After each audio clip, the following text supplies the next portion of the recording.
আসসালামু আলাইকুম এভরিওয়ান, সবাইকে বাংলাদেশের ডেন্টালের অন্যতম বৃহৎ অনলাইন প্ল্যাটফর্ম বিডিএস এডুতে স্বাগতম। আমি মোহাম্মদ জাবের বিন Faisal, mentor BDS edu.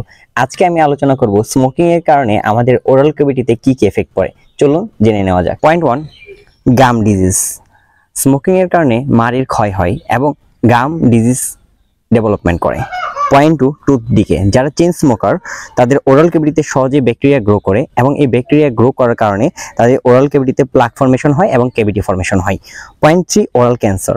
According to Australian government department of health and aged care, দীর্ঘদিন যাবৎ যারা ধূমপান করে, ধূমপানের মধ্যে থাকা নিকোটিনের প্রভাবে তাদের ওরাল ক্যাভিটিতে ক্যান্সার ডেভেলপমেন্ট করে। পরবর্তীতে এই ক্যান্সারটা তাদের গলা সহ দেহের বিভিন্ন অর্গানে ছড়িয়ে পড়ে। পয়েন্ট 4, যারা চেইন স্মোকার হয় তাদের মুখ থেকে বাজে দুর্গন্ধ বের হয়।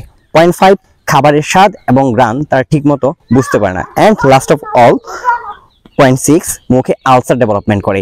তাই আপনারা যারা স্মোক করেন তারা অবশ্যই স্মোক সম্পর্কে একটু সচেতন হন। আপনি এবং আপনার আত্মীয় স্বজন, আপনজন যারা আছে তাদের মধ্যে এই সচেতনতা ছড়িয়ে দিন। ধন্যবাদ।